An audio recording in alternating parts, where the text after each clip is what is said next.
We have gone out.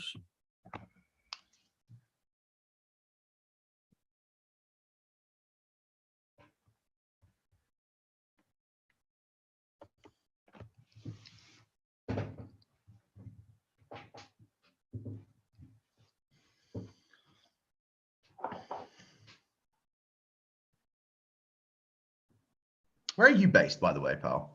So I'm based in Stirling. So I think we are going out live now. Okay. And I will start the recording as well. And then I'll answer that. There's that message. So yeah, brilliant. I'm Dylan. I'm from Ireland, from the southwest in Kerry, but I'm based in Stirling. Although our office, I work from our offices in Glasgow, working from home at the moment. But yeah, came over last January to work in Scotch whiskey, and you were coming to us. I know the address we sent the whiskey down to was outside the whiskey shop in Paternoster. But whereabouts are you from, and are you based? So you're coming live and direct from my home, which is Crystal Palace, just underneath the tip of the park in a place called Penge or Ponge, as we like to say. Do you actually call it Ponge? Yeah, mate. No, well, we call it Crystal Paris as well because we've got a radio tower, and it could be the Eiffel Tower, but yeah, it's definitely not. No, I actually know. I know that area quite well. I've got family in South London. My grandmother used to live in Sydenham, and I've got family in Annerley as well. So amazing. It's just up the road from me. Yeah, know the triangle quite well. For anyone who is joining us on the live, I can see a couple of people have popped in there and in the waiting room. We're just gone live a bit early. We're obviously going to start in about 2 minutes. For anyone who's wondering what we're talking about, we haven't formally started talking yet. But we just wanted to give it a second for people to join and catch up with us. So yeah, hello if you're watching out there. But so where are you based work-wise then? So we have our office in Shoreditch. We have a co-working space, but I kind of operate all over London. Mainly we activate the brand in London, in and around East London, North London, a little bit of South. Obviously, because I live in Southeast, we're in a few accounts, i.e. really great local boozers that I love and want to be drinking Kyro at. But yeah, and then because we in the UK, I go out of London to different parts of the UK and support the sales guys outside of there in terms of training. So yeah, but the hub for Kyro is Shoreditch. Yeah, we're pretty flexible on where we go basically. Oh, very good. Shoreditch is very trendy. And are you originally from Penge? Absolutely not. I'm actually originally from Canada. Oh, I wouldn't have detected. So yeah, so I'm obviously not Finnish, which is pretty obvious. But I'm not entirely British either. I lived in Vancouver, was born and raised until the ripe young age of 9, and then moved to London with my parents. So yeah, I've lived here now nearly 28 years, which hence the weird, there's a weird South London twang because I'm an only child. So when I moved to London when I was 9, I didn't know anyone. So essentially I sounded like Dick Van Dyke for about 5 years, and then sort of settled into a South London accent. And I'll say certain words and they'll sound a bit, I get Somerset, I get Irish, I get loads of different places, but it's actually, yeah, Vancouver, Canada, where I'm originally from. Oh, very good. My brother lived in Vancouver for a couple of years. I was out there, visited him for 2 weeks back in 2019, end of 2019, before everyone couldn't travel for a while. And I must say, Vancouver is one of the few places I could actually definitely see myself living. It's incredible out there. We went up to West Kelowna and that kind of wine region in the Okanagan Valley up there. It's a great part of the world. It's this time of the year where I really miss Okanagan peaches and corn, because the barbecue's been on kind of like full time since the sun decided to shine a few weeks ago, and I'm buying corn and I'm just like, it's not the same. It's so good, but the thing I love about living in England is it's strawberry and cherry season. So yeah, we're okay. I can live without it, but I do miss the corn and the peaches, definitely. So where are you from then? So I'm from County Kerry in the southwest of Ireland. Okay. Yeah, so right at Ring of Kerry, a little town called Kinmare. Okay. So, yeah.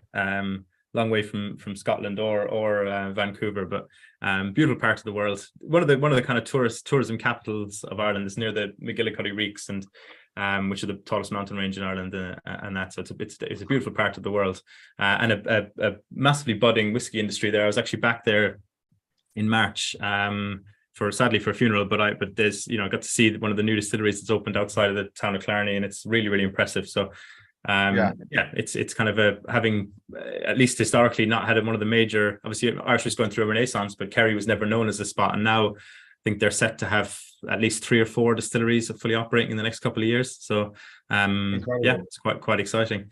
I see we've crept past past now, and there's a few people here on the call with us and watching on the stream. So welcome everybody.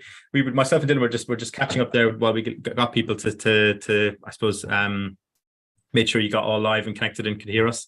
But the real reason we're here is to discuss very exciting new release of the, how would you say it, Dylan? How do you pronounce it? This is going to be the big thing because it's been a sticking point in the office for the last couple of weeks as we get ready for this release. Is it Kyro, Kuro? It's Kyra.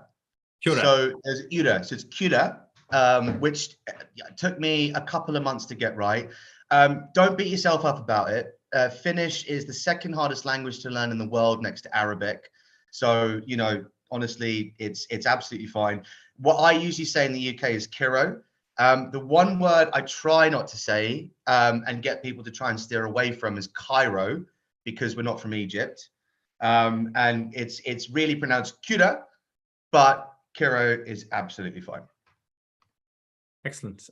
So Kyra, am I right? Kyra, yeah, there's a Kyra in there. Yeah, exactly.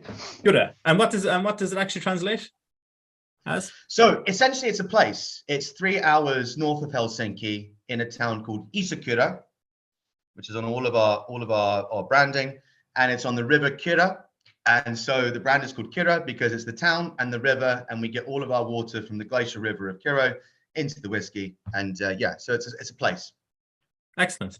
Brilliant. So this is a brand new today. A lot of you watching will have seen it on socials or maybe got your email, that we've got this obviously single cask collaboration done with you guys and the whiskey shop. It's a beautiful Moscatel cask finished whiskey. I think you've got a sample of it there, Dylan. We'll come on to that in a second.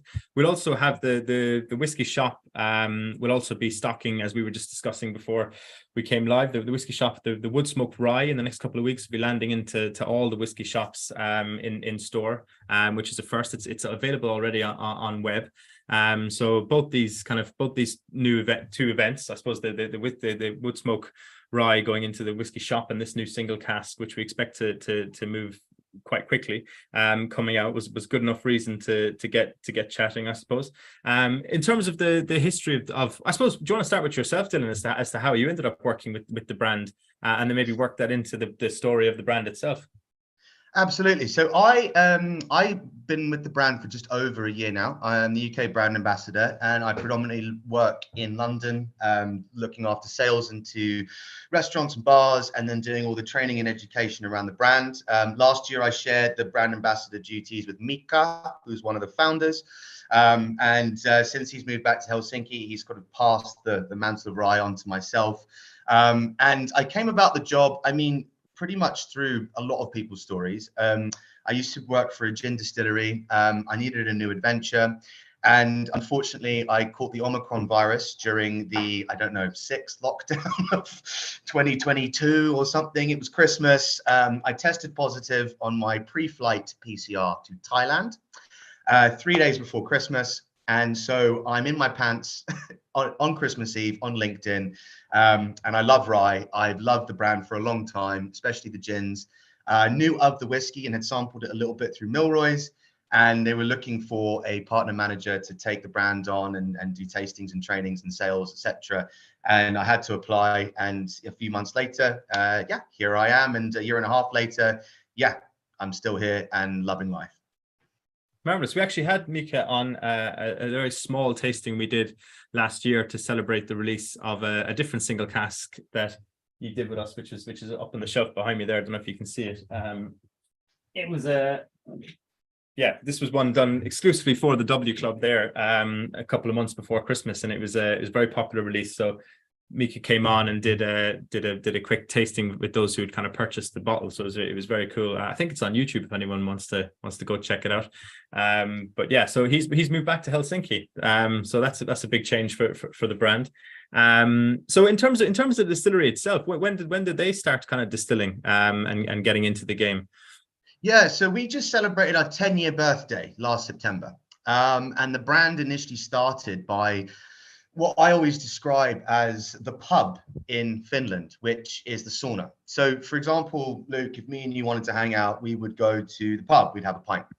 In Finland, you go to the sauna, and there's more saunas than people.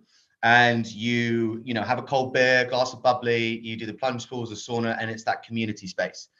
And rye is integral to Finnish culture, which we'll talk a lot more during the tasting. But essentially, they're drinking American rye whiskey, Rittenhouse, and they're thinking, why is there not a Finnish rye whiskey brand? And they did exactly that. They found a small town called Isakura, a old dairy factory. They took out a lot of bank loans and all sorts. There's 5 of them, so they pulled their savings together and they started distilling, I think, in around 2012. 2013. And we launched the gin first, which won best gin and tonic in the world in 2015. And 10 years later, the whiskey coming out of the distillery now is absolutely sensational, which we're all gonna taste, and I'm sure everyone's been tasting over the last few years. But yeah, essentially the brand started in a sauna, and it's all true as well. I've worked for a lot of different brands that started in a marketing suite, but everything they've done. It's brilliant. It's so cool. They're properly authentic, which is amazing. Excellent. So I don't know, before we actually get deeper talking into the whiskey shop exclusive release, obviously the wood smoke rye, that's obviously available at thewhiskeyshop.com at the moment, but is coming into all our stores. Do you want to tell us a bit more about the origin of that particular release? I suppose it's one of the ones that's been around for a bit longer, hasn't it? Yeah, and you know what? Of all the things that we do, and we do so many delicious things, the wood smoke is my personal favorite. Simply because I'm not a huge fan of Islay peated scotches. I go as far as a Lagavulin, for example, but this is such a different way of smoking whiskey. It all comes from the climate. It all comes from getting 23 hours of sunshine a day for 4 months of the year. So we harvest in September and plant again for the next year. And because it goes down to -40, we have to preserve rye. And we do that by drying it out. And the way we do that to withdraw the moisture so that we can bake with it and cook with it and sustain communities throughout Finland during the winter is we smoke it. And we do that with a type of birch tree called alderwood. So it's a very delicately smoked rye whiskey. And in this particular one that's launching in all the stores in July, you've got, alderwood, smoked unmalted rye and 50% malted rye in the mash bill. And then we ferment for 144 hours, and then we age it in French oak. So essentially, this is like a really rich, full-bodied whiskey with a hint of smoke. And you almost get the smoke on the finish, excuse the pun, but right at the end. It's like embers on a fire. It's absolutely glorious and is my favorite of the entire range. Until this single cask, obviously. No, that's brilliant. I mean, Kevin in the chat has said there that he purchased a bottle of the single cask at lunch. So brilliant. So hopefully be one of the first outside of here to try it. So the I'll just bring it up here. Actually, I should have done this before we started. But the wood smoke itself, in terms of price point, is £50 on the whiskey shop for anyone who's looking. $49.99. So if you're looking to pick up maybe a bottle of both of these, that's maybe worth a go. In terms of this particular new release, I don't know if you have your drop there in front of you. I don't know if you said you were tasting it there this afternoon. I had my first taste of it yesterday. Very lucky. We were putting the product online, and we were kind of really impressed by the complexity of it, the difference, the kind of spiciness on the nose that is then followed very different, much more fruity, much sweeter on the palate, and then you get that spiciness again with some kind of dark fruits on the finish. What are you thinking about this, Dylan, in terms of as a release? I absolutely love it. I mean, there's so much great stuff coming out of the distillery now because of how long we've been going for 10 years, for example. So this in particular, you've got 4.5 years in ex-bourbon and new American oak, and then it's that 10-month finishing in muscatel. And what I love about it is because our rye from Finland is sweeter and more honeyed in sort of flavor and molasses, like the grain itself, because of that short growth cycle. It loves sweet wines and it loves sherry. So for me, I almost liken it to like a summer dram because it's got like orange blossom and jasmine on the nose. It's really fragrant and floral. But then the honey that comes through on the palate, it's like silky smooth. It's got that sweetness to it. And then it almost finishes with like, I mean, you said brandy cream, but I kind of went down the clotted cream route of like just that really kind of indulgent, creamy finish to it as well. And because it's sitting at around 51.1 on ABV, you've still got that spice that kind of hits in the background as well. So it's got so many layers to it. But before I jumped on the call, I was sitting here just really just enjoying that nose because every time I went to it, it just gave me something different, And I guess whiskey is so much about nostalgia and about flavors that it reminds you of. And sitting here now having that little sip, there's something that my mum used to give me when I was a kid and I was feeling a little bit upset. And it was like a whole grain slice of toast with butter and honey. And this reminds me of that so much. I find it quite comforting, actually, the flavor profile. It's got that kind of, honeyed, buttered sort of cereal toast-like quality to it. That's really, really lovely. What are you thinking? Yeah, I definitely I see what you mean. I mean, it's almost a bit of a cliche, but one of the big ones that jumped out of me yesterday was mulled wine. And I know it's not quite Finland, but when I was drinking, it wasn't quite winter. It was coming up to Halloween last year. It was in Copenhagen, and we got it in Tivoli Gardens, got some mulled wine, and just wandered around. And it wasn't yet that kind of bitter, it wasn't yet cold enough to be kind of that wintry, but that kind of those kind of seasonal flavors were coming in. Kind of the restaurants and people in that area, people are cooking, like frying up whatever they do, kind of those kind of cashew nuts or nuts, whatever, those kind of that you get in those kind of markets, and drinking the mulled wine. And there was something on the finish that took me right to that moment. I know it doesn't sound, because I mean, ironically, we were just actually saying this before the call started, and saying it in the office yesterday, that it actually is quite summery, but there's as a drink at all, I don't think it's a wintry dram, but just that specific kind of mulled wine hit at the end kind of took me there. It's also got a real, and this is maybe another kind of obvious note to say, but a real kind of fresh oak, kind of walking into a new build house or a really recently refurbished premises and just getting that kind of real fresh oak, both on the nose and on the palate, in a really good way. That kind of woodiness, there's a touch of leather there as well. It's a really complex dram, especially for its price point. But it's £75 for retail, and it's W Club members get 10% off that, so $67.50 if you remember the W Club. I mean, it's an incredibly complex, and if you're not that into spice, which I mean I personally am, but I know not everyone is, it's got that character, but it's not overwhelming. You mentioned kind of Rittenhouse and a few kind of, I mean, I'm a big fan of American spiced ryes, but most of them are much more spicy than this particular dram comes across as well. You get it there, it's kind of a nod to it, but it's not the overriding character on the back of the palate, at least for me personally anyway. I don't know if you'd agree there, Dylan. Yeah, I mean, I think one of the, if you want to call it a USP of Kyro rye, is that it's so approachable, it's so easy drinking. It's got like a sweet, spicy finish to it, like, a malt rye or the wood smoke even, but in particular this muscatel, it doesn't slap you across the face with spice. Don't get me wrong, I love, a Sazerac, or for example, like Rittenhouse every now and again, maybe in a Sazerac cocktail or something like that. But this is just really soft and smooth and approachable, then, really in your face with spice, and a little drop of water in this as well, I find just takes the edge off that ABV and just softens the nose a little bit and just helps to open out those more fruity notes as well. But yeah, it really isn't super spicy. I mean, people think rye, they think, I'm going to get hit with spice. And with Kyro, you don't at all. We're very much on the more easy drinking side to that. Maybe I know you touched on it when you were talking about the kind of the origin story of the distillery, but that kind of relationship they have with rye, I suppose.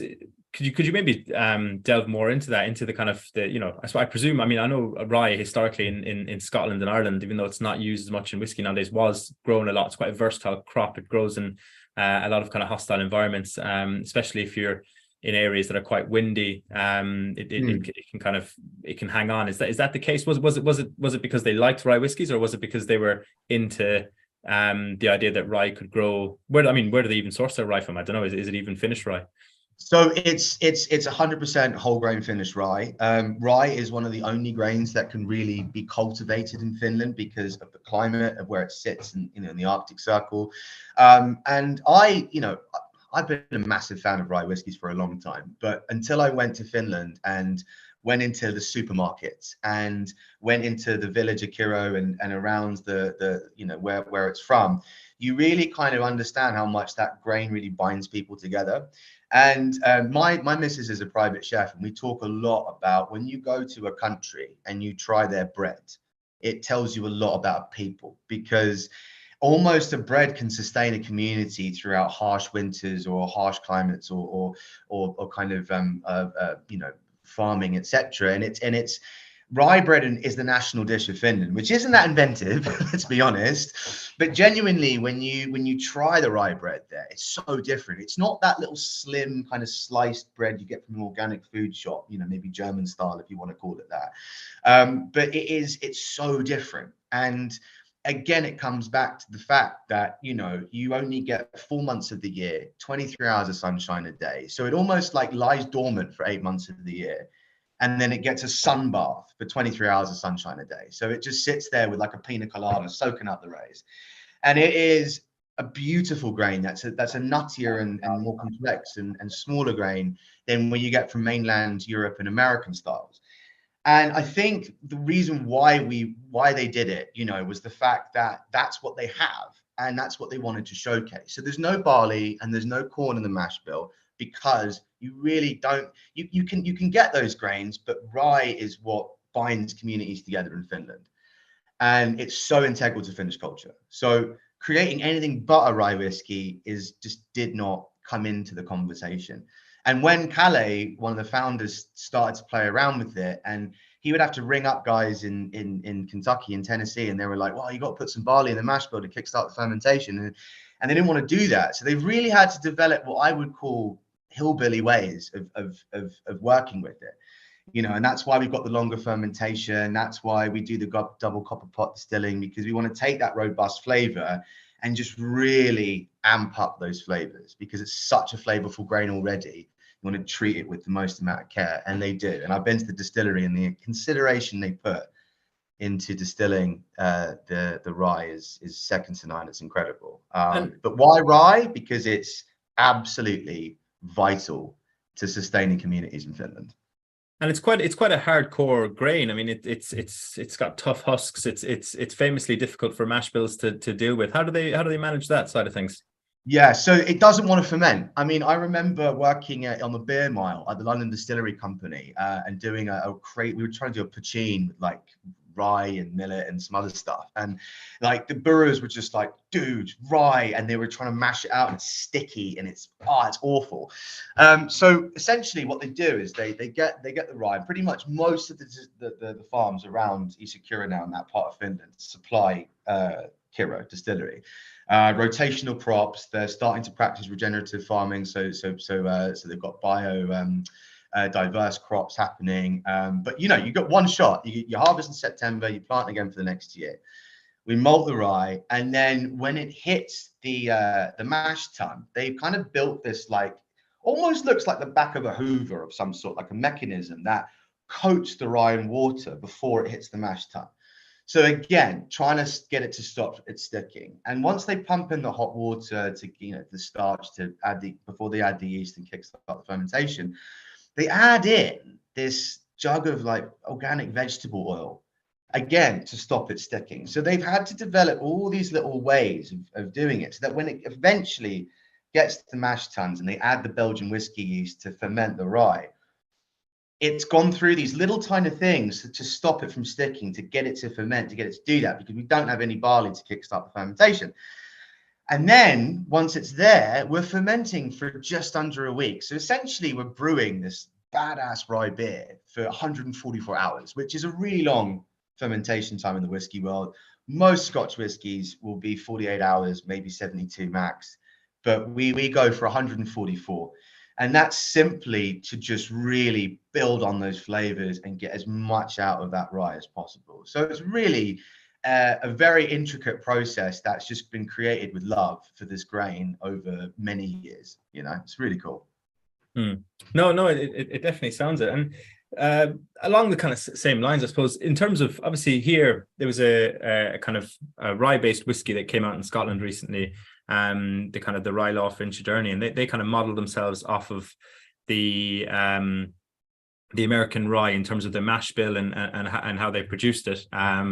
But obviously they have to call it a single grain because Scotch whiskey doesn't allow you to use the term rye. In terms of whiskey governance and provenance and what you can say and can't say and minimum aging and that side of things, in terms of Finland, is there anything domestically that kind of controls their production and what they can and can't do and say, and when they export into markets like the UK or the EU, are they governed by any of those kind of laws? So, unfortunately, the Scotch Whisky Association, I think, before we left the EU, brought in a law that said that any distillery that creates whiskey that's not single malt barley can't be called single malt on the label. So we have to be, we're called malted rye. I mean, by definition, we are a single malt. We're a single malt, single distillery. But because the Scotch Whisky Association have created these rules, we can't put single malt on the label because we're not barley, we're rye. So, for example, Macmara and some other Scandinavian distilleries that do barley can say single malt because it's single malt barley, but we can't. Apart from that, we've got 3 years as a rule, and everything else, all bets are off. And I think that's what I love about Kyro. I love what's coming out of the distillery, because we can just create so much with this grain, and it's amazing. And there's so much innovation happening. There's so much in terms of flavor as well. I mean, I feel like when you get into Kyro, you kind of shoot yourself in the foot a little bit, because there's so much flavor in this whiskey. There's like so many layers. There's so much like honey, sweetness, maybe smoke, maybe sweetness, whatever. You go to another whiskey, and I do whiskey shows all the time, and I'll try single malt scotches, some of them, and I'll just be like, yeah, it's not doing it for me, because I drink Kyro all day. Not all day, but I'm saying that it's one of those things that has so much flavor. But yeah, in terms of regulations, 3 years, that's our rule, and there's this little pernickety rule about the labeling that I think hampers us a little bit, because people see single malt, they think quality, and there's so much education that people have done over the years, with Scotch whiskey to get people to think single malt is a benchmark of quality. And we are single malt, and I'll say that, and shoot me, whatever, but we're rye and not barley. Well, it's a good category or I suppose characteristic to be challenging. I totally agree with. I mean, I understand where I suppose the Scottish whiskey industry is coming from, but in terms of from an Irish whiskey background, a lot of the innovation coming in Ireland is around different mash bills and experimenting, and a lot of it's not new stuff. It's going back to the way they did it a long time ago. I mean, I suppose people have different sides of it, but I think the real dominance and prominence of single malt in Scotch whiskey, even though it doesn't, it's all the best-selling Scotches are blends, but the kind of the pride of place of single malt in Scotch whiskey is really a post-1980s phenomenon. Like, it doesn't even go back really that. Obviously they produce single malts for longer than that, but from a consumer point of view, and an idea that it's something you want to aspire to and top of your shelf is relatively modern in the scheme of things. Although I'm sure there's someone watching who'll correct me on that, but that's my understanding of it. So I mean, I think in terms of innovation and change and bringing new consumers into the industry, not just Scotch but drinking whiskey full stop. It's important that we do kind of do what you guys are doing in terms of innovation and pushing boundaries, and especially seeing as you mentioned when you were talking about the rye, that it's your domestic local grain. If it'd be a shame if you were trying to do a finished whiskey and had to import a load of maize and barley from the continent. Like, it wouldn't make any sense. Yeah, that's what's great. I mean, we use 100% finished rye, all the waters from the Kyro River. And look, like, I've worked at loads of distilleries, and the water topic can be very marketing led. This is the Robbie Dew, this is the Spring of Youth, etc. Genuinely, like, we take this beautiful glacial water, and I've seen it, and we filter it twice. I've worked at distilleries in London where you're doing like a 9-stage carbon filtration thing, etc. And I would do tastings and trainings, and they'd be like, "Oh, what's the water cut with?" And I'd say London's finest, and it would be like, genuinely, what we filter it twice. Just that's it, and it's Kyro water, and again, there's no marketing spiel with that, which I love. Again, being authentic in that way. And I think, in terms of what we do, we don't import in like any grain. It's all finished rye, and that's what we're trying to showcase. And I think, touching back on what the Scotch Whisky Association is trying to do, I completely understand it. And for us, it makes us have to work harder, and that's absolutely fine, because if we're on the shelf and we're the same price as Balvenie Doublewood, and that's a single malt and ours says malted rye, we've got to go in store and do sampling, and we've got to do things like this, and we've got to get the word out, and it just makes us talk about the brand and get people to drink us and sample us, because when they do and they hear the story, 9 times out of 10 they fall in love and they want to be part of the Kyro journey. So at the end of the day, it makes us be better, I guess, as a brand, because we have to work harder to get in front of people like you guys watching now. So yeah, marvelous. And in terms of challenge. Well, I mean, you're definitely rising to it. I mean, both the Woodsmoke and the Whiskey Shop exclusive releases are exceptional whiskies. Definitely worth checking out, especially at that price point. I suppose before we finish up, Dylan, what's next? What's coming down the line? Whiskey is a long game. You always have to think ahead. What's coming? What's next for Kyro? Kyro, what's next for Kyro? Kyro? It's interesting on all the Kyro Zoom calls and meetings and everything, I'm Kyro, and then when I'm in the UK walking into a bar, I'm Kyro, and then sometimes if they don't know me, I'll be Kyro, and then I'll get corrected and I'll be like, okay, because everyone usually says Kyro, but I say Kyro. Anywho, okay, some really exciting stuff coming up. As I said before, we're 10 years old, so some of the whiskeys kept coming out of the distillery, amazing. We also built a new distillery in 2017. So all of that, and this is what I love about whiskey, you've got to wait, you've got to be patient, which is amazing, because good things come to those who wait. And so all of that whiskey from the new distillery is starting to filter through now. So the malt rye is like becoming even richer than it was before. But what's really exciting is that all of our whiskeys are going to move to 70 CL in September. The core range is going to be malt rye, wood smoke, and Oloroso sherry. And if you guys are loving what's happening with the Muscatel, the stuff that's coming out with, the sherry cask and everything is amazing. But yeah, the core range will be malt rye, wood smoke, and Oloroso. And that's what's happening in September. So we're doing lots of activations around London and beyond, and in the UK. As we push into winter, but we're now getting a range that is so varied. There's something for everyone, and then we're also able to do these really special things for you guys here, like the Muscatel, so it's really exciting. We're gonna start being able to tangle with the big boys and cocktail menus, with the new bottle size, and then we're gonna even be bringing out even more special things to the whiskeys as well.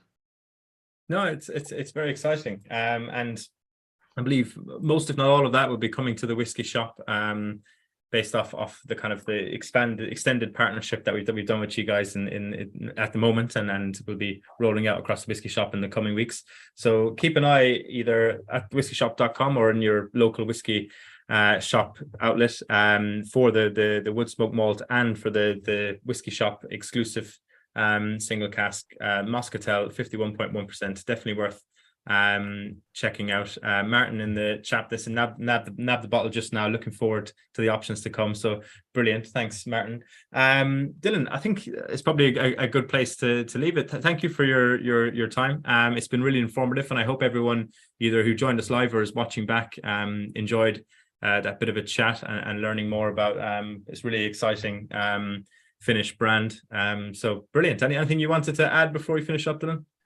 I would just say go and grab yourself a bottle, because there's one cask, so there's X amount of bottles available. Once it's gone, it's gone. It's really special. For the price, it's so much value for money in terms of flavor profile. And yeah, just go and grab yourself a bottle, because I'm going to finish this off right now and go and make myself a burger on the barbecue and just have a great old time tonight. Happy solstice as well, longest day of the year. But yeah, lovely to chat to you guys, and especially to meet you, Luke, and chat about all things Rye and Kyro. Yeah, no, likewise, Dylan. It's been very informative, and I hope you enjoy that barbecue. And I know it's the obvious thing I'm going to say, work for the whiskey shop, but I do think this single cask release might go quite quickly over the next day or so. So if you're interested, don't hang about because you might be disappointed. Dylan, enjoy the rest of your evening and the rest of the summer solstice. And we'll catch you soon, I'm sure. Maybe thanks, buddy, and thank you guys for watching. Amazing. Peace, love, and Rye. Listening and can not just hear us, but enjoy a drink with us as well. Cheers, guys. Brilliant.